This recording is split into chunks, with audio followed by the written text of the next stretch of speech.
अस्सलाम वालेकुम viewers, welcome back to my channel. Khan के ख़ानदान में आप सभी को बहुत बहुत खुशामदीद है।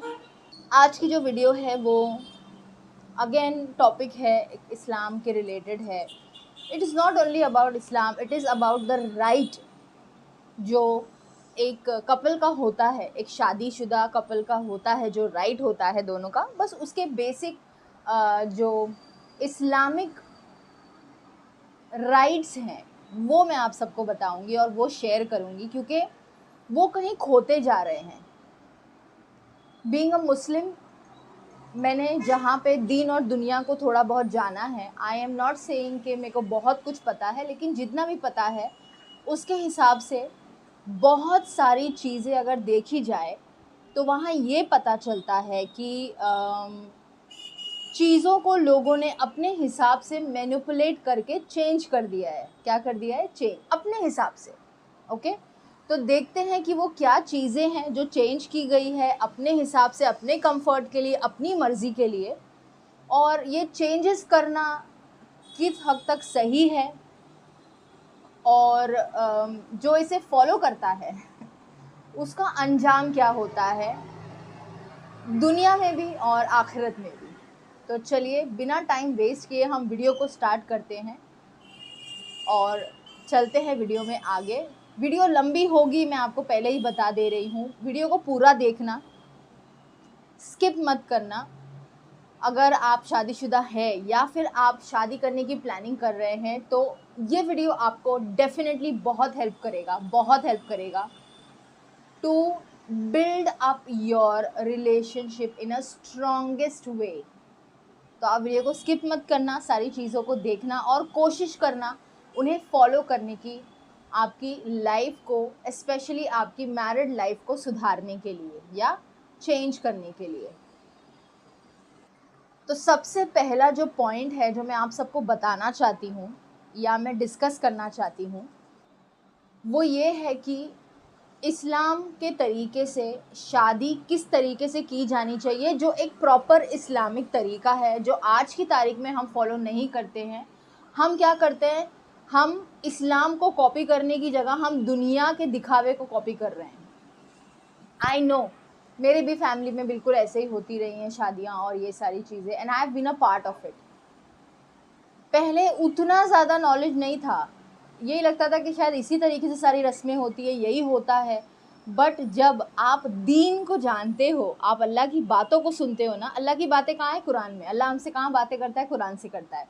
तो जब आप अल्लाह की बातें सुनते हो ना, तो आपको एक्चुअली में पता चलता है कि एक्चुअली इस्लाम क्या है, दीन क्या है, और उससे बढ़कर अल्लाह क्या चाहता है। तो सबसे पहला जो पॉइंट है हमारा वो ये है कि शादी का करने का सुन्नत तरीका क्या है, सही तरीका। मैं ये नहीं कहूँगी सुन्नत तरीका, मैं ये कहूँगी सही तरीका। क्यों? क्योंकि ये हमारे लिए बनाया गया है, हमारी सहूलियत के लिए, सभी के कंफर्ट के लिए। मैं आपको एक एग्जांपल बता देती हूँ, आपको इसको किस तरीके से करना चाहिए। एक छोटा सा एग्जांपल है और एंड ऑफ द वीडियो में है ना, आपके लिए एक एक्सपेरिमेंट है। आप वो एक्सपेरिमेंट ज़रूर करना और मुझे कमेंट करके ज़रूर बताना। सिर्फ 2 मिनट लगेंगे आपको कमेंट करने के लिए, जो आप घंटों रील्स पे बिताते हो या शॉर्ट्स पे बिताते हो, वो उस घंटों में से सिर्फ 2 मिनट निकाल कर मुझे कमेंट करके ज़रूर बताना कि जो एक्सपेरिमेंट आपने किया उससे आपको क्या पता चला या आपने क्या महसूस किया। तो मैं एक एग्जांपल जो आपको दे रही हूँ वो ये है कि आपने लोगों को देखा है काबा शरीफ जाते हुए, हज पे या उम्रा पे आपने देखा है, सभी मुसलमानों ने देखा होगा, नॉन मुस्लिम्स ने भी देखा होगा फॉर श्योर। जब कभी कोई उम्रा के लिए जाता है या हज के लिए जाता है तो वीज़ा वगैरह की ज़रूरत होती है, पासपोर्ट वगैरह लगता है, टिकट वगैरह लगती है।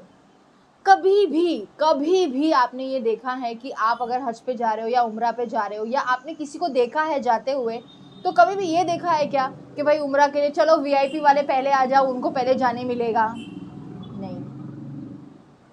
या फिर आप जब वहाँ पहुँचते हो काबा शरीफ पे, तो वहाँ पे ऐसा कोई अनाउंसमेंट होते हुए देखा है कि जो वीआईपी है, जो पैसे वाले हैं, वो पहले आएंगे, आगे खड़े रहेंगे, और जो गरीब है या जिनके पास नहीं है, जो कम पैसे में है, जो अपनी थोड़ी थोड़ी सेविंग्स कर कर आए हैं, वो पीछे रहेंगे? नहीं ना। क्यों पता है? क्योंकि वो अल्लाह का घर है। वहाँ पे कोई अमीर नहीं है, कोई गरीब नहीं है, कोई छोटा नहीं है, कोई बड़ा नहीं है, कोई काला नहीं है, कोई गोरा नहीं है, सब एक बराबर है। क्यों? क्योंकि अल्लाह के आगे सब एक बराबर है। ना कोई अमीर है उसके लिए, ना कोई गरीब है, ना कोई काला है, ना कोई गोरा है, ना कोई पीला है, और ना ही तो कोई छोटा है, ना ही तो कोई बड़ा है। अल्लाह हर किसी को इक्वली देखता है, हर किसी को इक्वली प्यार करता है। आप देख लो कि एक बंदा जो 5 वक्त की नमाज पढ़ता है, अल्लाह उसको भी रिज़्क देता है और उसको भी 2 वक्त का खाना देता है। और एक जो बंदा है जो 5 वक्त की नमाज नहीं पढ़ता है, अल्लाह उसको भी रिज़्क देता है, अल्लाह उसको भी 2 वक्त का खाना देता है, क्योंकि वो उसका वादा है, राइट? लेकिन हमने उसकी कौन सी चीज़ को फॉलो की है? जब वहाँ पे लोग बैठते भी हैं खाने के लिए, जैसे रोज़ा इफ्तार वगैरह के लिए बैठते हैं ना, तो सब एक साथ बैठते हैं। फिर चाहे वो कोई सिटी का गवर्नर है या प्रेसिडेंट है, सब एक साथ बैठते हैं, झाड़ू मारने वाले के साथ बाजू में, या पोछा मारने के वाले बाजू में। तो वहाँ पे स्टेटस नहीं देखा जाता है जब आप एक साथ बैठते हो। कोई बहुत बड़ा डॉक्टर होता है, कोई नर्स होती है, सब एक साथ बैठते हैं कि दस्तरखान पे बाजू में, चाहे फिर वो दुबई का प्रेसिडेंट हो, या दुबई का बहुत बड़ा कोई सेठ हो, या फिर मामूली कोई एक घर में काम करने वाली औरत, या कोई एक डिलीवरी बॉय हो, है ना? ये सारी जो डिस्क्रिमिनेशन है ना, ये हमारी बनाई हुई है। किसकी बनाई हुई है? हमारी। ये अल्लाह की तरफ से नहीं है। तो ये जो लोग करते हैं ना, ये बहुत गलत है। ये एग्जाम्पल मैंने आपको इसीलिए दिया कि ये सारी चीज़ें ना हम शादी में डालते हैं। जिनके पास बहुत सारे पैसे होते हैं ना, वो क्या करते हैं ना, एकदम लैविश वाली शादी रखते हैं। क्या करते हैं? रखो, no problem, not at all. लेकिन वो मैंने अक्सर देखा है, बहुत सारे सेलिब्रिटीज़ और बहुत सारे लोगों की इतनी धूमधाम से इतनी बड़ी बड़ी शादियां करते हैं, इतना पैसा खर्च करते हैं, इतना शो ऑफ करते हैं, लेकिन मैंने एक बहुत कम उनमें से देखी है जो शादियां टिकती है। मतलब जस्ट इमेजिन ना, आप लाखों रुपए लगा रहे हो उस शादी पर, आपको पता ही नहीं है कि उसका हिस्ट्री क्या होने वाला है, आपको बिल्कुल ही नहीं पता है कि उसका आगे का हिस्ट्री क्या होने वाला है। वाई? और उसमें भी लोगों का क्रिटिसिज्म मिलता है, अरे ये अच्छा नहीं था, अरे वो अच्छा नहीं था, अरे वो देख कितना किया वो। Why why? किसके लिए करना है आपको ये सब? और करना ही क्यों है? अगर आपके पास है भी, अल्लाह ने आपको दिया भी है, तो आई थिंक आपको ये सारी चीज़ें किसी ऐसे पे खर्च करनी चाहिए जिसे शायद नसीब से ना मिला हो, और अल्लाह ने आपको दिया है। मैं जब देखती हूँ ना ऐसी बड़ी बड़ी शादियाँ, ऐसे करोड़ों करोड़ों लोग खर्च करते हैं और ये करते हैं, तो मुझे ऐसा लगता है कि यार, ये लोग जो ये करते हैं, इतना पैसा उड़ाते हैं, क्या ही हो अगर ये लोग जो करोड़ों रुपया एक शादी में उड़ा देते हैं, लाखों रुपया एक शादी में उड़ा देते हैं, वहीं पे अगर वो करोड़ों रुपए देखा जाए ना, तो उसमें गरीब घर की कम से कम नहीं तो 50 से 60 बेटियों की शादी हो सकती है। लाइक 60 बार नहीं, अलग अलग घर की 50 से 60 लड़कियों की शादियां हो सकती है। और वैसा लैविश वाली नहीं। अगर मुसलमान है तो नॉर्मल, हमारे लिए सुन्नत क्या है? निकाह और वलीमा, ये 2 चीज़ें हमारे लिए सुन्नत है। और अगर आप इसको करो तो इसका खर्च इतना ज़्यादा नहीं है, बिल्कुल भी नहीं है। तो अगर वो सारे लोग जो इतना सारा पैसा उड़ाते हैं इन सारी चीज़ों में, जस्ट इमेजिन जो माँ बाप अपनी बेटियों की शादियों के लिए पैसे नहीं जमा कर पाते हैं और जलील होते रहते हैं शादी वाले दिन, विच इज़ एब्सोल्युटली रॉन्ग। अगर उनके पीछे ये जो जिनको अल्लाह ने इतना दिया है, अगर वो सही तरीके से इन सारी चीज़ों पे खर्च कर सके, या किसी ऐसे पर खर्च कर सके ना, तो उसकी दुआ है ना, वो तुमको दुनिया में भी काम आएगी और आखिरत में भी काम आएगी। तो सबसे पहले हमें ये जो एक फैशन चल रहा है ना, बिग फैट ग्रीक वेडिंग का, उसको बंद करना चाहिए। सीरियसली मैं बता रही हूँ, उसको बंद करना चाहिए, क्योंकि ऐसी शादियों को मैंने देखा है नाकामयाब होते हुए, असफल होते हुए, या स्ट्रगल करते हुए। लेकिन जो भी शादियाँ मैंने अपनी आंखों से देखी है, जो सुन्नत तरीके से हुई ना, जो निकाह मस्जिद में हो गया और थोड़ा बहुत घर वालों को, आपस वालों को बुलाकर खुशी से खाना खिला दिया, और फिर वलीमा रख दिया लड़के वालों ने आपस वालों के साथ में, कि बताने कि भाई she is mine and I am her now. हम दोनों एक ज़िंदगी शुरू करने जा रहे हैं, तो वो खुशी सबके साथ बांटना is called walima and that is सुन्नत। बस कितना आसान रखा है अल्लाह ने इस चीज़ को, क्योंकि ये जो एक चीज़ है ना, अल्लाह ने वो हर किसी को करने के लिए हुक्म दिया है, गरीब को भी अमीर को भी। तो अल्लाह जानता है कि एक गरीब जो है इतना खर्च नहीं कर सकता है जितना कि एक अमीर कर सकता है। तो लोगों ने इस चीज़ को बहुत फैशन बना लिया है। अब मेरा ये वीडियो देखकर कोई लोग बोलेंगे कि ठीक है, जिसके पास है वो करता है, जिसके पास नहीं है वो नहीं करता है, तो उसमें क्या बुरा है? बुरा ये नहीं है कि जिसके पास है वो करता है और जिसके पास नहीं है वो नहीं करता है। बुरा ये है कि लोग देखा देखी करते हैं। इमेजिन करो कि कोई नॉर्मल एक मिडिल क्लास फैमिली एक गरीब घर की लड़की को पसंद करती है, उसका फ्यूचर उसके साथ में लिखा गया है। जो लड़के वाले होते हैं ना, वो डिमांड करते हैं लड़कियों से कि हमको ऐसा मंडप चाहिए, हमको ऐसा सजावट चाहिए। वो ये नहीं देखते हैं कि भाई उसकी पॉकेट उतना ले सकती है या नहीं, वो ये देखते हैं कि उसने वैसा किया था तो मेरे बेटे का शादी का भी, अरे उसके पास था, इसके पास नहीं है। और आपको किसको दिखाने के लिए ये सब करना है? मुझे लोगों का यही कॉन्सेप्ट समझ में नहीं आता है कि क्यों आखिर आपको दुनिया को दिखाने के लिए कुछ भी करना है। खुशी मैं अकेली, मतलब आई एम टेलिंग यू, मैं अकेली हूँ, मेरी दोनों बहनों की शादियाँ हो गई है। मुझे पहले बहुत लगता था कि यार मैं अकेली रहूँगी, मैं क्या करूँगी। घर में जब लोग होते हैं, चहल पहल होती है, चाव म्याव होता है, दो लोग होते हैं, कोई यहाँ से चलता है, वहाँ से चलता है, कोई ये कर, तो वो एक वाइब मिलती है। मुझे लगता था मैं अकेली क्या करूँगी, बट जब मैं अकेली हूँ तो मेरे को बहुत सारी चीज़ें हैं करने के लिए and I am happy in my own space. अल्हम्दुलिल्लाह मैं बहुत खुश हूँ। आई नो प्रॉब्लम सबके साथ होती है, मेरे साथ भी बहुत सारी प्रॉब्लम्स होती है, but now I don't see it as problem, I see it as a test for me from my lord. तो वो चीज़ें ना खूबसूरत हो जाती है। तो दुनिया को दिखाने के लिए मत करो, जो भी करो अपनी खुशी के लिए, अपने सेटिस्फैक्शन के लिए करो। Your life will be very beautiful और आसान हो जाएगी। तो stop this drama of a big fat Greek wedding. हमारे लिए इस्लाम में ना कोई हल्दी की रस्म है, ना कोई मंगनी की रस्म है, ना कोई जूता छुपाई की रस्म है, ना ही कोई हल्दी में दूध में डाल के वो अंगूठी ढूंढने की रस्म है। ये सारी रस्में हमारे इस्लाम में नहीं है। अंगूठी, वो उंगली पकड़ना, वो जूता, ये सब हमारा नहीं है। I know I have been a part of it till date, but I am not going to be. मुझे नहीं चाहिए ये सब अपनी लाइफ में। एंड इट इज़ नॉट, मेरा ये बिल्कुल भी नहीं रहा है कभी भी कॉन्सेप्ट कि मैं इसके लिए ये चीज़ छोड़ दूँ या उसके लिए। मैंने जो कुछ भी छोड़ा है मेरे रब के लिए छोड़ा है। तो even you can follow that ना। आप लोग थोड़ा कोशिश कर सकते हो इसको चेंज करने के लिए, right? It is not that difficult और टफ। तो ये चीज़ का एक मंत्रा बना लो कि भाई शादी करेंगे ना तो सीधी शादी करेंगे, सुन्नत तरीके से करेंगे। ये सब रिवाजें हमारे नहीं है, ये म्यूज़िक, ये ढोल, ये हमारा है ही नहीं। आप इमेजिन करो, इस्लाम में बोला जाता है कि जब निकाह पढ़ा जाता है ना तो फरिश्ते आते हैं, दुआ पढ़ते हैं और जोड़े को दुआ देते हैं। अल्लाह ताला फरिश्ते, जन्नत के फरिश्ते आते हैं। इमेजिन, जन्नत के फरिश्ते आते हैं। वो फरिश्ते कहाँ से आएंगे जब अब निकाह चल रहा है और पीछे एक साइलेंट म्यूजिक चल रहा है? वो फरिश्ते नहीं आएंगे।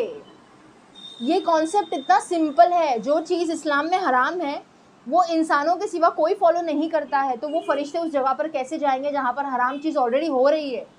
निकाह इज़ सच अ हलाल चीज़, इज़ सच अ हलाल रिचुअल।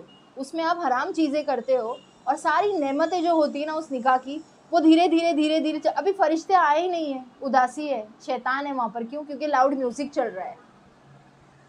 जहाँ पे लाउड म्यूज़िक होता है वहाँ पे शैतान होता है। फर्स्ट रूल जो आप ब्रेक कर रहे हो और अपना नुकसान कर रहे हो। Remember this, a very important point. निकाह सादगी से होना चाहिए, सीधे सादे तरीके से होना चाहिए, जहाँ पे निकाह करने वालों को भी स्ट्रेस ना हो और करवाने वालों को भी स्ट्रेस ना हो। कोई फोर्स नहीं करना चाहिए, जिसको जैसा निकाह करना है वो वैसा कर सकता है। तो हमारा सेकंड टॉपिक है जो आजकल बहुत ही ज़्यादा ट्रेंड में चलता है, हर एक फैमिली में होता है, जिसे हिंदी में कहते हैं पसंद की शादी और इंग्लिश में कहते हैं लव मैरिज। यहाँ पे जो है ना, मैंने ये टॉपिक क्यों उठाया है, बहुत कुछ लोगों के लिए बहुत आसान होता है लव मैरिज, कोई प्रॉब्लम नहीं आती है, कुछ नहीं आती है। लेकिन कुछ लोगों के लिए ये एक बहुत बड़ा क्या बन जाता है, टास्क बन जाता है, एग्ज़ाम बन जाता है। मतलब एक ऐसा इम्तिहान जो ऐसा लगता है कि कुछ बहुत ही हमने लाइफ में गलत कर दिया, इतना गलत कर दिया है कि बस अभी जहन्नम का दरवाज़ा सामने है, वो खुलने वाला है और हम गिरने वाले हैं। नहीं, ना ना, you are getting me wrong. ये किस्मत की तरफ से नहीं है, ये अल्लाह की तरफ से भी नहीं है। ये जो एक सिचुएशन होती है ना हार्डशिप वाली लव मैरिज में या पसंद की शादी में, वो क्रिएट करते हैं पेरेंट्स, दोनों तरफ से, लड़की के भी लड़के के भी। ओके, अंडरस्टूड है। अगर जेन्युइनली एकदम जेन्युइनली अगर लड़के में कोई प्रॉब्लम है, जैसे कुछ फैमिलीज़ होती हैं जो रिस्ट्रिक्ट करती हैं, अल्कोहल नहीं होना चाहिए, स्मोकिंग नहीं होनी चाहिए, अच्छा कमाना चाहिए, पढ़ा लिखा होना चाहिए, तो ये रिस्ट्रिक्शंस वो पहले देखती हैं कि भाई अगर मुसलमान फैमिली है तो वही देखेगी कि बंदा नमाज़ पढ़ता है, कुरान पढ़ता है, दीन फॉलो करता है क्या, इनके घर का कल्चर उस तरीके से चलता है क्या, या बहुत ज़्यादा एक्स्ट्रा लिबरल है क्या है। बहुत से लोग ये सब देखते हैं। लेकिन जो लोग ज़बरदस्ती प्रॉब्लम क्रिएट करते हैं ना, जो parents father and mother of the girl and the boy, उनको ये हक बिल्कुल नहीं दिया गया है। Let me tell you very clear, I am telling you कि माँ और बाप को अपनी पसंद या अपनी डिमांड बच्चों पे थोपने का कोई भी राइट नहीं है। नो, अल्लाह ताला खुद अपना राइट नहीं थोपता है हम पे, तो माँ बाप होके हम ये कैसे कर सकते हैं। अल्लाह ताला ने क्या फरमाया है, मैंने आपको दो रास्ते दिया है, एक अच्छा एक बुरा, दोनों भी आपको ओपन है, दोनों भी आपको जिस पे जाना है आप जाओ, लेकिन आगे के कॉन्सिक्वेंसेस आपको फिर सहने पड़ेंगे। Right, he is not pressurising you. No, Allah ने कभी प्रेशराइज नहीं किया है कि आपको ये करना है तो करना ही है। और अगर अल्लाह ने कहीं ये चीज़ लिखी है कि आपको ये करना है, तो that is also not pressurising you कि भाई करना ही है। इसमें दिया है कि फॉलो दिस, राइट, आपको अगर आप ये फॉलो करोगे तो आपको ये आगे प्रॉफिट मिलेगा, फ़ायदा मिलेगा, एंड दैट इज़ ट्रू। ये है, कभी भी किसी गलत चीज़ के लिए अल्लाह ने हमें कभी फोर्स नहीं किया, even not for the right thing. Allah आके किसी को भी, कोई भी ऐसे बंदा नहीं है दुनिया में जिसको आके फोर्स करता है कि तू नमाज़ नहीं पढ़ता है, चल नमाज़ पढ़ेगा ही पढ़ेगा, अरे तू ये काम नहीं कर रहा है, तू ये करेगा नहीं, तू इसकी मदद नहीं कर रहा है तू करेगा ही करेगा। No, he is given you options, right, but then if it is wrong in future you have to bear the consequences, you have to be ready for that. Either you bear the consequences, either you try to solve it with your maturity and that maturity level. तो ये option है। तो माँ बाप कौन होते हैं बच्चों पे इतना ज़्यादा प्रेशर डालने के लिए। ओके, ठीक है, आप उनको रोक सकते हो अगर वो गलत है, बहुत गलत है, या लड़के में कोई खराबी है, या आपको पता है कि अरे लड़का कोई और लड़की से भी कमिटेड है, वो आपकी बेटी को बेवकूफ़ बना रहा है, या लड़की का ऐसा कुछ है, तो आप as a parent of your child आप लड़के के माँ बाप होकर मना कर सकते हो कि नहीं ये लड़की अच्छी नहीं है या वैसा है। बट अगर ना लड़के में कोई फॉल्ट है ना लड़की में कोई फॉल्ट है, दोनों में सही है। देखो, you can not go and find someone जिसमें 100% एवरीथिंग इज़ पॉजिटिव। इंसान नेगेटिव भी होता है, पॉजिटिव भी होता है, सारी चीज़ें, कुछ अच्छाइयाँ कुछ बुराइयाँ हर इंसान में होती है। आप ये नहीं बोल सकते हो कि मेरे बेटी को तो फरिश्ता जैसा ही इंसान मिलेगा या मिलना चाहिए, नो, या मेरे बेटे को तो कोई हूर परी जैसी ही मिलनी चाहिए, नो, एक्सक्यूज़ मी। कोई हूर परी खूबसूरत सी लड़की आएगी तो उसकी कोई गारंटी नहीं है कि वो ज़िंदगी भर साथ निभाएगी, वो उसके हर मुश्किल में उसका साथ देगी, उसके हर कदम पे उसके साथ रहेगी। There is no guarantee about it, ये कोई लेकर नहीं आता है अपने साथ, ऑलराइट। तो यहाँ पे बेसिक ये हो जाता है कि अगर हाँ कोई फॉल्ट है, आप मना कर रहे हो, आप रोक रहे हो, दैट इज़ अंडरस्टूड, समझ में आता भी है। लेकिन जस्ट बिकॉज आपको वो पसंद नहीं है, ये तो कोई भी वो नहीं है उसका। No, absolutely not, wrong, I am sorry. I know बहुत सारे पेरेंट्स को ये बहुत अजीब लगेगा, बुरा लगेगा, बहुत एरोगेंट भी लगेगा, but I can't do anything, this is how it is. तो जस्ट बिकॉज कि माँ को लड़का नहीं पसंद है तो माँ बेटी को बोलेगी नहीं तू नहीं करेगी, जा मैं बोलूँगी तू वहीं करेगी। आप अपनी जो सोच है, आप अपनी जो पसंद है वो अपने बच्चे पे थोप नहीं सकते हो, आप फोर्स नहीं कर सकते हो। अभी मैं आपको एक एग्जांपल देती हूँ, जस्ट इमेजिन, ठीक है, सिर्फ सोचो इस बारे में, और सोचना ज़रूर। आपके बेटे ने या आपकी बेटी ने आपको बताया है कि भाई मुझे फला फला लड़की से या फला फला लड़के से शादी करना है, दोनों में कोई प्रॉब्लम नहीं है, ना लड़के में ना लड़की में, there is no fault, good, everything is good and fine. It's just because माँ को लड़की पसंद नहीं है तो माँ बोलेगी नहीं बेटे से तू इससे शादी नहीं करेगा, मुझे ये नहीं पसंद है, तू इसको घर में बहू बना के नहीं लाएगा, तू ये नहीं करेगा, तू वो नहीं, तू उसी से करेगा जिससे मैं बोलूँगी। अब वो जो लड़का है वो उससे मोहब्बत करता है, आपके कहने पे वो शादी कर भी लेगा। अब वो उसको वो जो रिस्पेक्ट है, वो जो प्यार है, वो जो जगह है अपनी लाइफ में एज अ वाइफ, वो उसको नहीं दे पाएगा पूरी ज़िंदगी। होता है ऐसा, कई कई मैंने खुद देखे हैं पर्सनली। एक तो वो लड़की की कोई गलती नहीं है, क्योंकि वो जो चाहती है उसके हस्बैंड से वो उसको मिल नहीं रहा है। क्यों नहीं मिल रहा है? उसकी सास की वजह से। अ गर्ल, एक जो लड़की जब शादी करती है ना तो उसको अपने हस्बैंड से सब कुछ चाहिए होता है, सास से या ससुर से या ननन से या देवर से या इन सब से उसको कुछ नहीं चाहिए होता है, कुछ भी नहीं चाहिए होता है, ज़ीरो। लेकिन उसको अपने हस्बैंड से 100% चाहिए होता है, जो उसको मिलता नहीं है, और वो अंदर अंदर उस चीज़ को रिग्रेट करती है। और क्यों करती है? क्योंकि वो उसको मिल नहीं रहा है। यहाँ पे लड़के की कोई फॉल्ट नहीं है, वो जो कुछ भी झेल रही है ना, ज़िंदगी भर भी अगर वो झेलती है ना वो तकलीफ़, क्योंकि देखो हर कोई आके आपको फेस पे बताएगा नहीं, it goes here inside, right. यहाँ किसी एक कोने में ना वो चलता रहता है एवरी सिंगल टाइम। जब वो सोचेगी कि यार आज ये मेरे लिए थोड़ा सा स्पेशल फील कराएगा, आज मेरा बर्थडे है, ये कुछ स्पेशल, पर वो नहीं कराता है, क्योंकि उसको उतना ज़्यादा वाला अटैचमेंट या प्यार या मोहब्बत उससे नहीं है जो उसको उससे था जिससे वो शादी करना चाहता था और आपने करने नहीं दी। तो क्या हो जाता है, वो करता नहीं है उसके लिए वो सारी चीज़ें जो वो सोचती है, और उसका हक बनता है बीइंग अ वाइफ। कोई भी लड़की यही सोचेगी कि मेरा हस्बैंड मेरे लिए ये करेगा वो करेगा, बट वो नहीं कर पाता है क्योंकि वो जेन्युइनली उसके लिए वैसा फील ही नहीं कर पाता है। और इन सब चीज़ों में गलती किसकी है? सारी चीज़ों में नहीं नहीं, ना लड़के की ना लड़की की, उस माँ की है जिसने उसको फोर्स किया इस लड़की से शादी करने के लिए, जहाँ पे ना लड़की सही से खुश है ना लड़का सही से खुश है, and it's for the whole life. शादी ऐसा नहीं है कि अरे यार ये कर दी, एक बार करी नहीं चली तो दूसरी ट्राई कर लेंगे नहीं है, बिल्कुल भी नहीं है। अब आप ये इमेजिन करो कि वो बेचारी लाइफ लॉन्ग घुटती रही है अंदर एक चीज़ को लेकर, ये लड़का भी इस चीज़ को लेकर घुटता रहा है, you know he is forcing himself कि मेरे को इसका ध्यान रखना है, करना है। वो नहीं है, ये वाली चीज़ नहीं आएगी उसके दिल से कि यार ये मेरी जिम्मेदारी है, ये मेरी मोहब्बत है, ये मेरा हक है। उसको ये लगेगा मेरा फ़र्ज़ है, वो हक करके नहीं करेगा कि यार ये मेरा हक है, वो फ़र्ज़ समझ के करेगा। और ये सारा जो रिलेशनशिप में सब चल रहा होगा ना, इसका गुना उस माँ के सर चढ़ता रहेगा, चढ़ता रहेगा, चढ़ता रहेगा, चढ़ता रहेगा, जब तक उनका रिश्ता कायम रहेगा। और जब तक वो इस रिग्रेट को जीते रहेंगे कि यार काश मैंने ये नहीं किया होता, तब तक जो उनके अंदर की तकलीफ़ जो चल रही है ना, जो वो आपको बताते नहीं है, लेकिन क्या पता शायद दोनों ही जानमाज़ पे बैठकर अल्लाह के आगे आंसू बहाते होंगे। आप ये चीज़ समझ नहीं पाते हो बीइंग अ पेरेंट।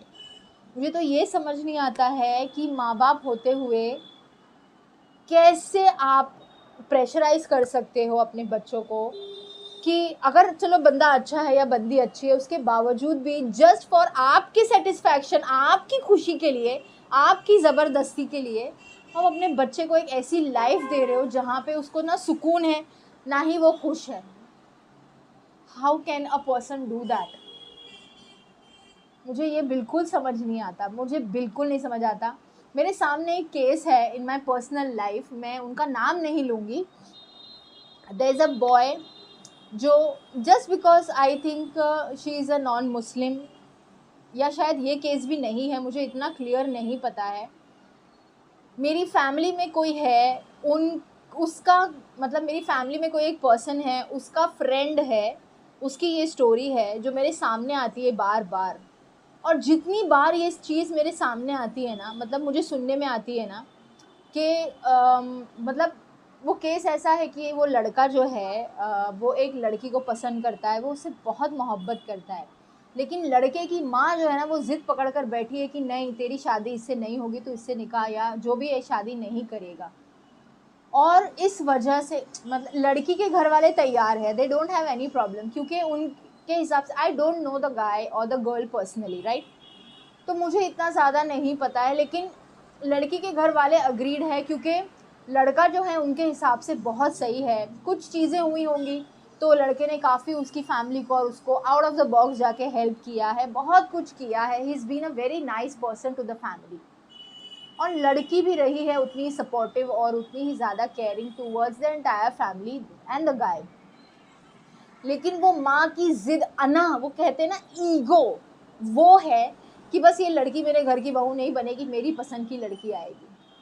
और वो लड़का उसको भूल नहीं सकता है, तो he is personally thinking on a good note कि मैं किसी और लड़की की ज़िंदगी से खेल नहीं सकता उससे शादी करके, जब मैं उसको वो प्यार ही नहीं दे सकता। आप ज़रा एक बार, ये सिर्फ इतना बहुत छोटी सी चीज़ है, it is nothing a big, ऐसा मतलब कोई बहुत बड़ी बात नहीं है, बट आप इमेजिन करो या सोचो, जब जब वो बात करता होगा अपनी माँ से और माँ उसको मना कर देती होगी, तो वो जो ठेस, जो एक टिच लगती है ना दिल पे, वो यहाँ पे कोई नहीं देख पाता है या नहीं सुन पाता है, लेकिन वो सुनता है, वो सुन लेता है। And that is the most scariest thing. माँ है, बाप है, कोई फ़र्क नहीं पड़ता। अल्लाह ने किसी को भी हुक्म नहीं दिया है किसी के साथ गलत करने का या बुरा करने का। अगर माँ बाप होते हुए आप अपने बच्चों के साथ गलत करते हो, अल्लाह उसका भी हिसाब लेगा, क्योंकि आपकी औलाद होने से पहले ना वो अल्लाह की ज़ात है, वो अल्लाह की मखलूक है जिसे अल्लाह ने खुद बनाया है, जिसकी हिफाजत आपसे ज़्यादा अल्लाह कर रहा है। आप अगर अपनी औलाद के साथ में भी बेसुलूकी या बेतरबियती करते हो, अल्लाह उसका भी हिसाब लेगा आपसे। आप ये मत सोचो कि आप माँ बाप हैं तो आप कुछ भी अपने बच्चों के साथ कर सकते हो। यही सबसे बड़ी गलतफहमी है हमारे जनरेशन की। और जो ये माँ बाप बोलते हैं ना, जो अपने आप को जन्नत के एंट्रेंस से बहुत ज़्यादा कंपेयर करते, अल्लाह ताला ने जो एक चीज़ फरमाई है ना कि माँ के कदमों के नीचे जन्नत है, उसका ये मतलब नहीं है कि हकीकत में जन्नत है। इट ओनली मीन्स दैट कि आपको अपनी माँ के साथ अच्छे से रहना है, अच्छे से सलूक करना है। You have to be good and nice to her, you can not be rude, you can not be arrogant with her. इसका मतलब अगर आप उसके अच्छा सलूक करोगे, अच्छे से रहोगे, तो अल्लाह ताला खुश होगा और शायद आपको जन्नत में जाने मिलेगा। बट इसका ये मतलब नहीं है कि अगर आप उसको टॉर्चर करोगे इस चीज़ को लेकर कि नहीं, तूने अगर नहीं माना मेरी बात तो फिर तुझे जहन्नम में जाना होगा, मैं तुझे बदुआ दूंगी। एक्सक्यूज़ मी हाँ, इंसानों की ये जो चीज़ है ना, अगर यही अल्लाह ताला मानने लगे ना, सुनने लगे, तो आज हर एक इंसान इस दुनिया का जहन्नम में होता और जन्नत खाली पड़ी होती, राइट। तो एक तो ये जो चलता है ना आजकल दुनिया में, माँ बाप जो ये करते हैं कि तुझे मैं बदुआ दे दूंगी या ये। एक और मैं बात क्लियर करना चाहती हूँ आज यहाँ पे, knowing Islam and knowing the Quran and knowing my lord, मेरा मालिक जो है उसे जानकर मैं आपको 100% ये आज गारंटी के साथ मैं बता सकती हूँ। और हाँ, मैं इस चीज़ पर बहुत ज़्यादा अपसेट हूँ, मैं नाराज़ हूँ, मैं गुस्सा हूँ, जो भी हूँ। और I have been very very very aggressive and very very angry towards this matter, जहाँ पे माँ बाप को ये लगता है कि अगर वो नाजायज़ बिना मतलब के अगर अपने बच्चों को कोई बद्दुआ देते हैं तो वो उनको लगती है। नो, एक्सक्यूज़ मी, नो ये कभी नहीं होता है। बिना वजह किसी को भी दी गई बद्दुआ जो है ना, वो अल्लाह कभी नहीं लगने देता है। अल्लाह इतना बेरहम नहीं है, ओके, वो मतलब परस्त नहीं है। तो ये जो माँ बाप बच्चों को ब्लैकमेल करते हैं और डराते हैं, बच्चे इसे सावधान रहें। एंड इट डजेंट मीन कि आप गलत करेंगे। अगर आप सही हैं, ये बच्चों के लिए मैं बता रही हूँ कि अगर आप सही हैं, आपको 100% लगता है आप सही हैं, आप सोच रहे हो, तो ही अगर आप कोई चीज़ करते हो और आप फिर ये सोचते हो कि यार मेरे माँ बाप बदुआ देंगे, तो नहीं लगेगी, do not worry at all. लेकिन अगर आप कुछ गलत कर रहे हो, जैसे आप शराब पीते हो या माँ बाप की नहीं सुनते हो, उन पे जुल्म करते हो, उन पे चिल्लाते हो, उनको इस चीज़ का एहसास दिलाते हो कि आपने हमारे लिए कुछ नहीं किया है आज तक, या उनको ये फील करवाते हो कि यार क्यों पैदा किया जब पाल नहीं सकते थे, ये जो बोलना नहीं, फील करवाना, ये सारी चीज़ों से अगर आपके माँ बाप, ये सारी चीज़ें आपके करने से अगर आपके माँ बाप के दिल से आपके लिए बद्दुआ निकल गई, तो फिर आप कभी कामयाब नहीं हो सकते हो। Only if you disrespect, disobey, hurt them, या आप उनको लो फील कराते हो जेन्युइनली, वो अपने दिल से आपकी बात को बुरा मान के बैठ जाए बिना सोचे समझे तो नहीं होता है। जेन्युइनली अगर कोई ये करता है माँ बाप को, जैसे कि नॉर्मली देखा जाता है कभी कभार कि कुछ जो लड़के, इट इज़ नॉट दैट कि शादी के बाद, शादी के पहले भी वो यही कर रहे होते हैं। ये सिर्फ एक बहुत बड़ा मिथ हो चुका है और बहुत ही बड़ा एक लोगों ने बना दिया है हुआ कि शादी के बाद लड़का बिगड़ गया तो बदुआ देना चाहिए। नो, शादी के बाद नहीं होता है, ये बहुत पहले से ही होता है। ओके, ये बहुत पहले से ही होता है। जब आप अपने बेटों को यहाँ बिठा लेते हो और फिर वो यहाँ बैठ जाते हैं, फिर आपको लगता है कि यार ये तो बिल्कुल सुनता ही नहीं है, तो ये तब होता है। तो अगर कोई लड़का या लड़की जो है पसंद की शादी करना चाह रहे हैं, लड़का सही है, लड़की सही है, सब कुछ सही है, आप पूरी इन्वेस्टिगेशन करो, सारी इंक्वायरी करो, जो आपको पूछताछ करनी है आप करो, ये हक बनता है आपका। इससे आपको कोई रोक नहीं सकता है, कोई टोक नहीं सकता है, कोई बुरा नहीं बना सकता है कि अरे आपने हमारी इंक्वायरी की, अरे आपने ये किया। वो हक है उसका। आप जब मार्केट में कोई चीज़ खरीदने जाते हो या पसंद करने जाते हो तो आप उसको 10 बार ठोक पीट के देखते हो ना। यहाँ पे तो ज़िंदगी का सवाल है। भले से आप खरीद नहीं रहे हो, लेकिन आपको ज़िंदगी बितानी है ना उस चीज़ के साथ में, राइट? तो आपको उस चीज़ को देखना, परखना, सारी चीज़ें करना बहुत ज़रूरी होता है। तो अगर आपको कभी ये माँ बाप बोलें कि तू अगर अपनी पसंद से करेगा तो तू कभी खुश नहीं रहेगा, कभी ये नहीं रहेगा, प्लीज़ डोंट बिलीव दैट। अल्लाह ने कभी भी आपके माँ बाप की बेतुकी बद्दुआओं के साथ में आपके नसीब को कभी नहीं जोड़ा है। ओके, तो अगर पसंद की शादी करने का अगर आपको आपके बच्चे बोलते हैं तो आप पूरी इंक्वायरी करो, और अगर लड़का लड़की सही है तो उनका निकाह करा दो, शादी करा दो। आप ये मत देखो कि लड़की आपको पसंद है या लड़का आपको पसंद है या नहीं। आपको उनके साथ ज़िंदगी नहीं बितानी है, उन दोनों को आपस में अपने एक दूसरे के साथ में अपनी लाइफ बितानी है। आई समझ? नेक्स्ट टॉपिक आज का मेरा है कि शादी में एक लड़की के और एक लड़के के क्या राइट्स होते हैं, क्या फ़र्ज़ होते हैं और क्या हक होते हैं। अक्सर हर शादी के बाद हर फैमिली में ये देखा जाता है, स्पेशली अगर लव मैरिज है तो। हाँ, आई am telling you this because ये मेरा पर्सनल बहुत ही क्लोज एक एक्सपीरियंस रहा है, तो मैं आपके साथ भी शेयर करना चाहती हूँ और आप लोगों को ये बताना भी चाहती हूँ। अक्सर लव मैरिजेज़ में ये होता है कि अरेंज में भी होता है कई बार, लेकिन मोस्टली लव मैरिज में होता है और आजकल हर शादी में होता है ये। अगर बेटे ने या बेटी ने अपनी पसंद से किया, स्पेशली लड़कियों के साथ ये होता है, लड़कों के साथ इतना नहीं होता है। बेचारे लड़की वाले तो लड़के को बहुत ज़्यादा रिस्पेक्ट दे रहे होते हैं। And it is always been the same scenario जहाँ पे भी मैंने देखा है। लड़की के घर वाले लड़के को इतना अच्छा ट्रीट करते हैं, but in return I am a little emotional right now, क्योंकि मैंने अपनी आँखों से ऐसे केसेस देखे हैं जहाँ पे बिल्कुल भी लड़की को अपने ससुराल में इज्जत नहीं दी जाती है। This is so damn wrong. You know, जो लड़की होती है ना एक शादी में, वो कोई मिट्टी का पुतला नहीं होती है। उसको भी अल्लाह ने वही दिल दिया है जो आपको दिया है, उसको भी अल्लाह ने गलती से शायद वही फीलिंग्स दी है जो आपको दी है, जो एक ह्यूमन फीलिंग होती है। कई बार, एक्चुअली हर बार, हर घर में मैंने ये देखा है। और सबसे बड़ी शेमलेस जो बात है ना, सबसे बड़ी शेमलेस, चीप मैं बोलूँगी, नॉट इवन शेमलेस, चीप बात ये है कि लड़के के घर वाले इतने ताव में ऐसे बैठकर बोलते हैं कि ससुराल तो होता ही ऐसा है। नो, ये जो है ना, ये शर्मिंदगी का वो तमाचा है लड़के वालों के मुंह पर, जो इतनी आसानी से बैठकर ऐसा बोलते हैं ना कि ससुराल वाले तो ऐसे ही होते हैं, हर ससुराल ऐसा ही होता है। क्यों होता है ऐसा? वाई? क्यों वो अच्छा नहीं हो सकता है और क्यों वो बुरा ही होता है? वहां के लोग भी तो अच्छे से रह सकते हैं ना, इंसान बनकर रह सकते हैं ना। ये बोल देना कि ससुराल तो बुरा ही होता है और बुरे बनकर रहना क्या मजा आता है? क्या मज़ा क्या आता है इसमें? I don't understand.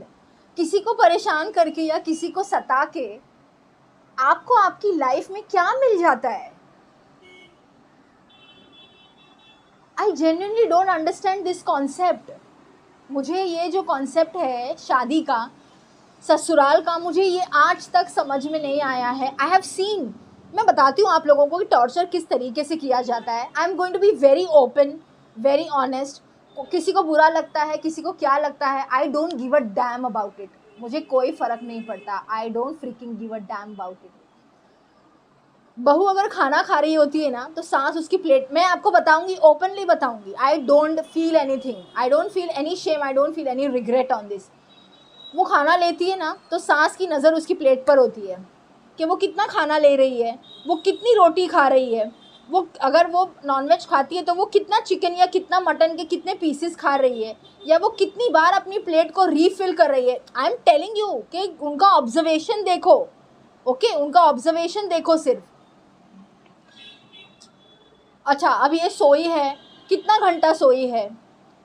आज ये 1 घंटा एक्स्ट्रा सोई है। आज ये 10 मिनट एक्स्ट्रा कैसे सो गई है? ओके मुझे हंसी भी आती है उन लोगों पर, गुस्सा भी आता है। पता है हंसी क्यों आती है? आई विल कंटिन्यू दैट, पर मेरे दिमाग में जो आया है, let me tell you, I am being very open and very frank with you all. हंसी मुझे इसलिए आती है कि ये लोग यहाँ पे ये सब कुछ कर लेते हैं, लेकिन अपनी आखिरत का अंजाम भूल जाते हैं। इनको ये पता ही नहीं है कि ये जो है ना, एक इतनी बड़ी दुनिया जो है जिसने ये बनाया है ना, उसकी दुनिया के एक छोटे से गोले यानी कि अर्थ के एक छोटे से शहर में, एक छोटी सी गांव में, उस छोटे से गांव के एक इतने से घर में बैठकर अपने आप को खुदा समझते हैं ना, मिजाजे खुदा, वो ये भूल जाते हैं कि एक खुदा ऊपर भी बैठा है जो उनका हिसाब लेने वाला है। और उसके आगे आप कहीं भी भाग नहीं सकते हो, कहीं भी नहीं भाग सकते हो कहीं छुपने की जगह नहीं होगी। लोग भूल जाते हैं, और इसी की मुझे हंसी आती है, क्योंकि इस्लाम में अल्लाह का वादा है ये, एंड अल्लाह का वादा कभी झूठा नहीं होता है कि क़यामत के रोज़ आपका हर एक हिसाब किया जाएगा। राय के दाने के बराबर भी आपने गुनाह किए हैं, उसका भी हिसाब किया जाएगा। और ये जो कॉन्सेप्ट लोगों ने बनाया है ना कि अल्लाह से हम माफ़ी मांग लेंगे वो माफ़ कर देगा, नो जब तक आपने जिस इंसान पे जुल्म किया है ना, वो आपको माफ़ नहीं कर देता ना, अल्लाह आपको माफ़ नहीं करेगा। कैसे माफ़ करेगा? जब एक माँ, एक बेटी की माँ आपको ज़िंदगी भर माफ़ नहीं कर पाती है अपनी बेटी को जहन्नम जीते जी दिखाने के लिए, तो उस बेटी को बनाने वाला, उसका नसीब, उसको क्रिएट करने वाला, उसको 70 माओं से ज़्यादा प्यार करने वाला खुदा आपको कैसे माफ़ कर देगा? उसकी मखलूक, उसकी बनाई हुई मखलूक को इतनी तकलीफ़ देने के बाद आप लोग ये सोच भी कैसे सकते हो? मुझे उस बात पे हंसी आती है, और रोना इस बात पे आता है कि एक इंसान कितना गिर सकता है और किस हद तक गिर सकता है। वो चीज़ सोच कर, इमेजिन करके ना, मुझे अक्सर रोना आता है, अक्सर मैं रोती हूँ। खाने की बात हो गई, सोने की बात हो गई। एक हो जाता है कि फैमिली में बहुत कुछ चल रहा होता है कई बार, पर उसको पता ही नहीं होता है, उसको चीज़ों में इन्वॉल्व ही नहीं किया जाता है। This is so sad. सास का ये होता है कि हुक्म चलेगा तो बस मेरा ही चलेगा, डिसीजंस होंगे तो बस मेरे ही होंगे, ओपिनियंस होंगे तो बस मेरे ही होंगे, मैं ही सही हूँ, मैं ही राइट हूँ, मैं ही, क्या आप फरिश्ता हो? फरिश्ते भी एकदम राइट नहीं होते हैं, नहीं, 100% राइट वो भी नहीं है इस दुनिया में। पता है क्यों? क्योंकि फरिश्तों को कुरान पढ़ना नहीं आता है। इस दुनिया में सिवाय अल्लाह के 100,000% राइट कोई भी नहीं है, कोई भी नहीं है। It is a very personal experience. घर में क्या हो रहा है, घर में कोई फंक्शन हुआ है, कोई ट्रेजेडी हुई है, कुछ बुरा हुआ है, घर की बहू जो लव मैरिज करके आई है ना, उसको पता ही नहीं होता है कि फैमिली में चल क्या रहा है, और धीरे धीरे उसके हस्बैंड को भी कॉर्नर करना शुरू कर देते हैं। क्यों? क्योंकि इसने उसको पसंद करके लेकर आया है।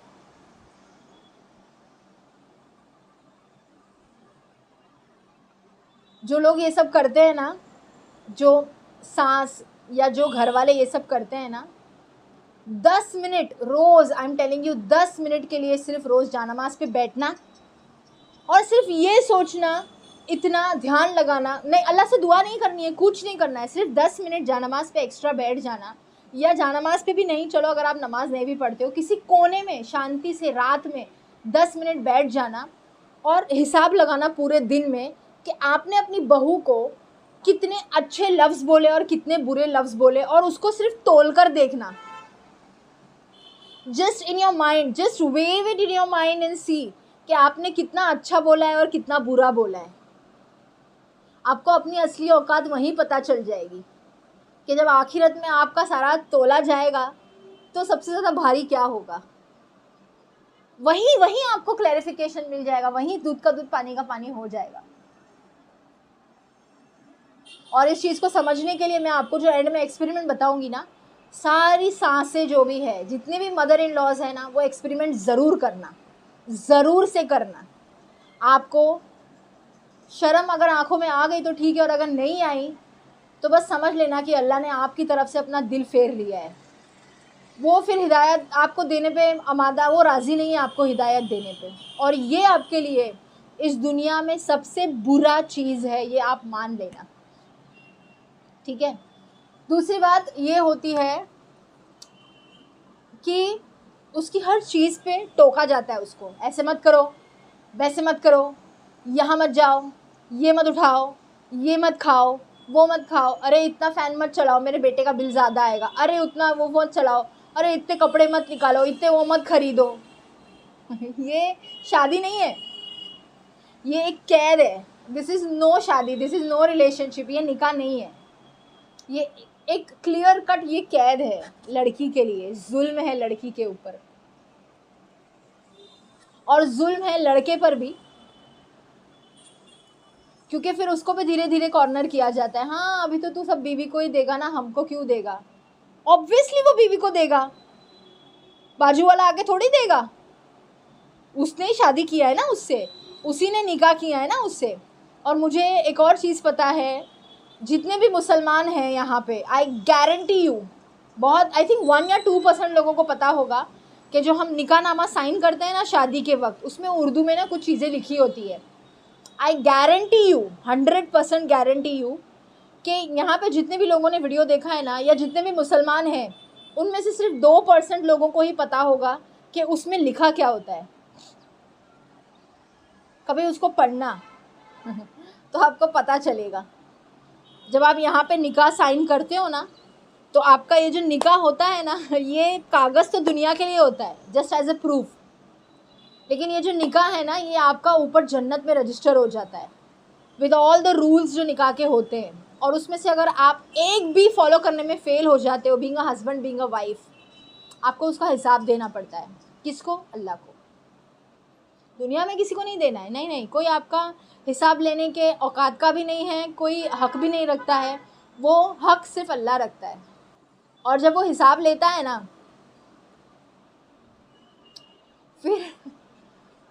फिर आपको कहीं मुंह छुपाने की भी जगह नहीं मिलती है।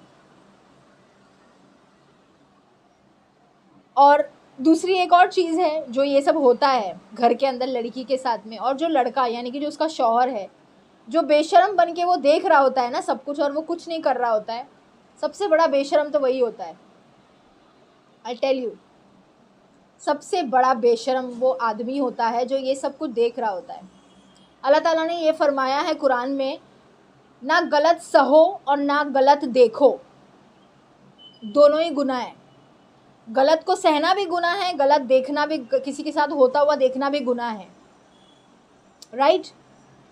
तो आप देख रहे हो कि आपके घर वाले, चाहे वो माँ हो, आपकी बाप हो, या जो भी हो, आपकी बीवी के साथ गलत कर रहे हैं और आप रोकते नहीं हो। आप बहुत ही ज़्यादा चीप हो मेरे नज़र में। वो लड़का बहुत ही घटिया और चीप होता है, क्योंकि ये हक सिर्फ आपके ही पास है कि आप उन्हें रोको। माँ बाप भी गलतियाँ कर सकते हैं, वो फरिश्ते नहीं हैं, वो सिर्फ माँ बाप है, इंसान है, वो भी गलतियाँ कर सकते हैं। ये कहीं भी नहीं लिखा है कि माँ बाप जो होते हैं वो कहीं कभी गलती नहीं कर सकते हैं, वो भी गलतियाँ करते हैं। लेकिन होशियार वो होता है जो अपनी गलतियों से सही सीखता है और उसे दोबारा से रिपीट नहीं करता है, राइट। तो अगर आपको कभी लगे कि यार ये गलत कर रहे हैं या जुल्म कर रहे हैं, तो आपने उनको रोकना है कि माँ ये जो तू कर रही है ना, ये गलत कर रही है, वो बीवी है मेरी, कोई भेड़ बकरी या कोई बकरा नहीं है जिसको 2 दिन बाद ज़िबा कर दिया जाएगा तो चलो उतना अफसोस नहीं होगा। तुम बकरी भी लेकर आते हो, तुम उसका कितना ध्यान रखते हो, 4 दिन में उसे इतना लगाव हो जाता है। तुम्हारी बीवी तो तुम्हारे साथ रहती है यार ज़िंदगी भर, तुमको उससे इस तरीके का लगाव कैसे नहीं होता है जो उस बकरी के बच्चे के साथ हो जाता है। तो उसका हक जो है ना वो उसको पूरा मिले, ये आपको ध्यान देना है being a husband.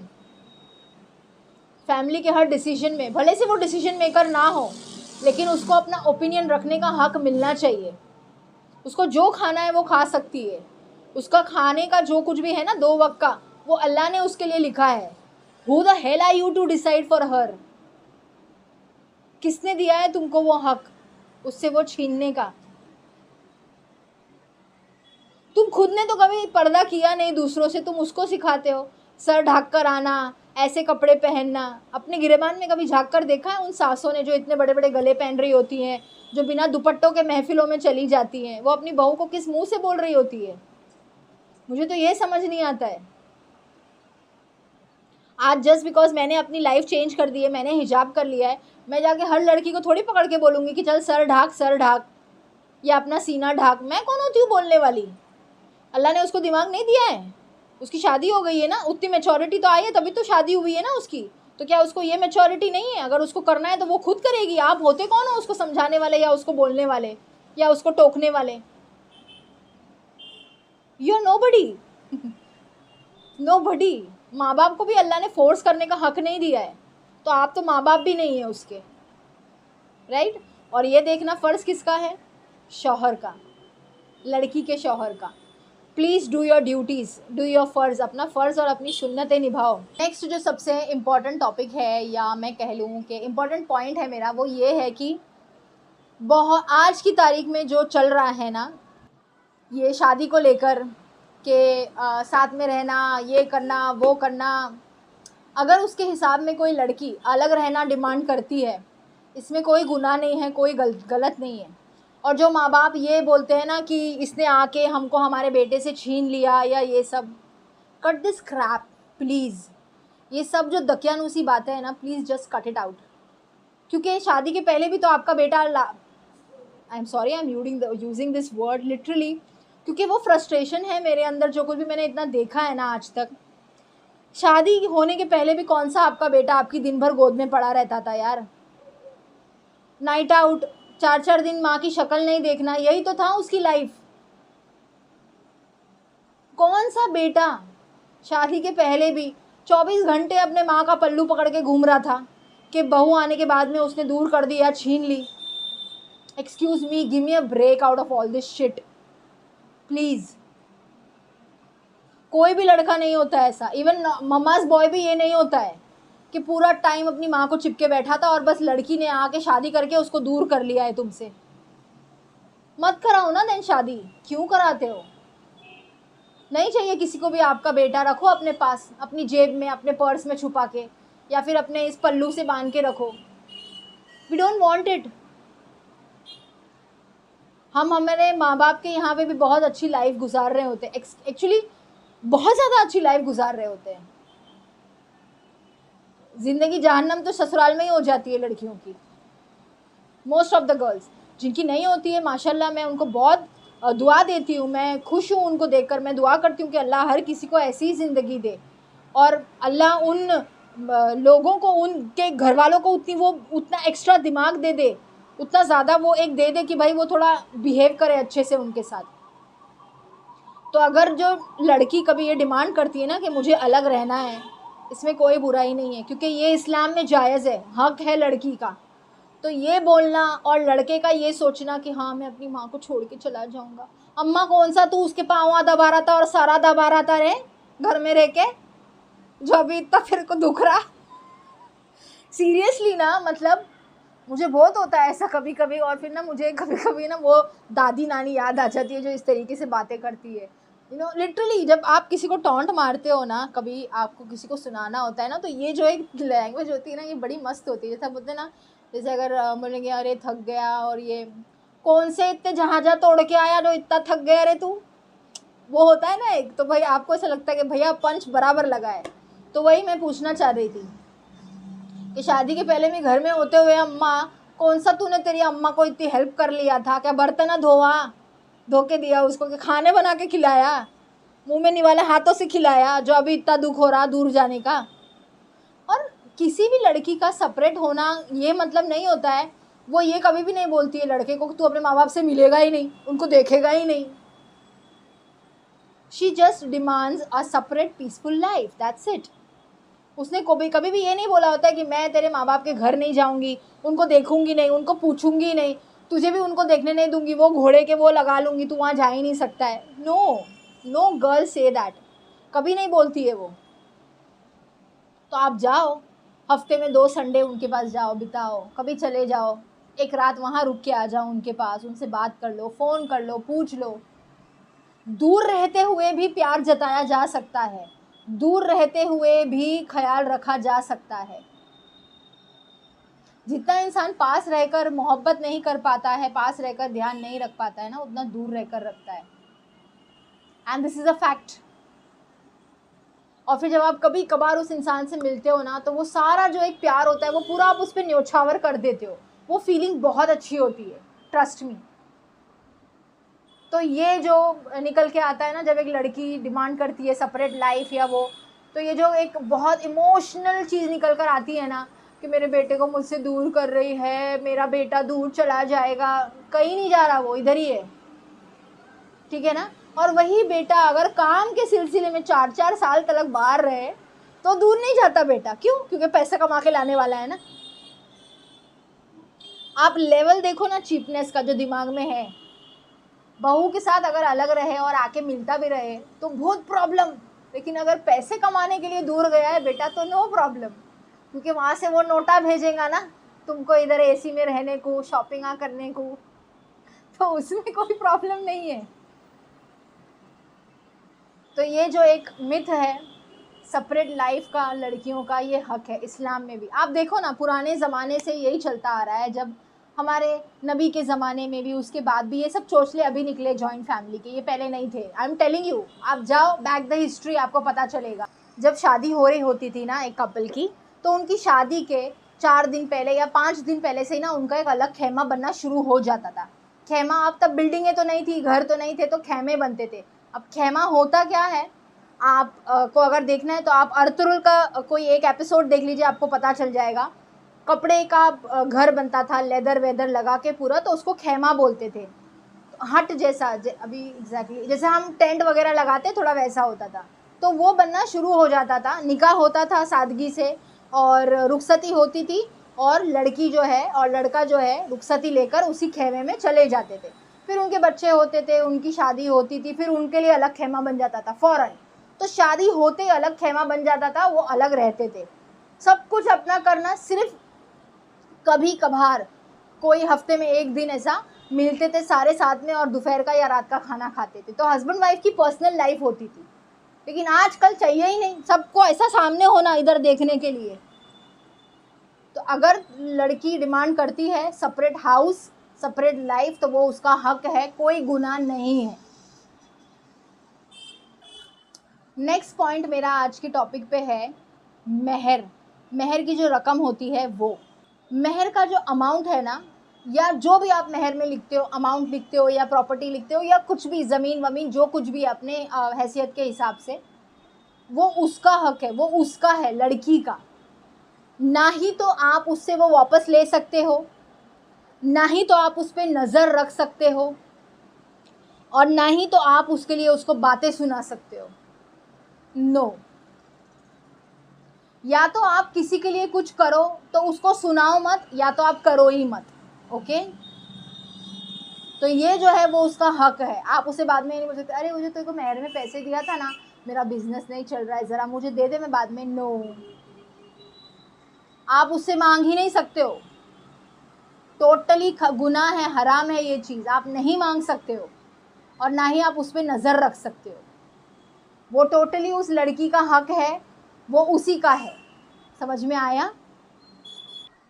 Next topic यह है ये कि अगर लड़की शादी के बाद काम करना चाहती है तो कर सकती है, बिल्कुल कर सकती है। अगर आपको इस्लामिक हिस्ट्री नहीं पता है तो लेट मी टेल यू, हमारे नबी के ज़माने की one of the most successful business women, उनकी अपनी खुद की पहली वाइफ थी। She was the most successful business women during that period of time. Okay, और बीवी आयशा रज़ी अल्लाह ताला अन्हु was the scholar that time. उनके जैसा स्कॉलर आज तक कोई नहीं आया दुनिया में।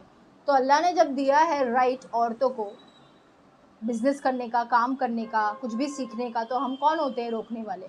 तो अगर आपकी बीवी या आपकी बहू शादी के बाद कमाना चाहती है, काम करना चाहती है या पढ़ना चाहती है, तो ये उसका हक है, वो उसका राइट है, आप उसे रोक नहीं सकते हो। अंडरस्टूड?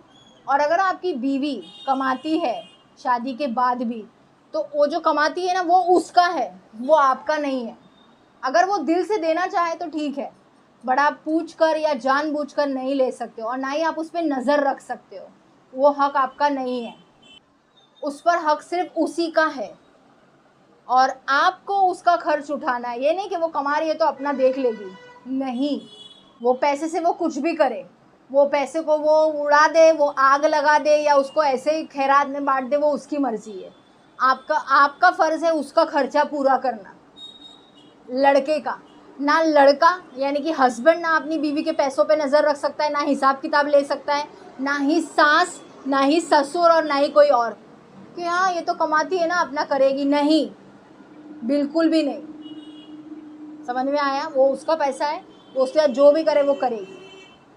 उसका सब कुछ देखना करना वो हस्बैंड का काम है। उसके पैसों पे आप नज़र नहीं लगा सकते हो, ना हस्बैंड, ना सास, ना ससुर, ना देवरानी, ना जेठानी, कोई नहीं लगा सकते।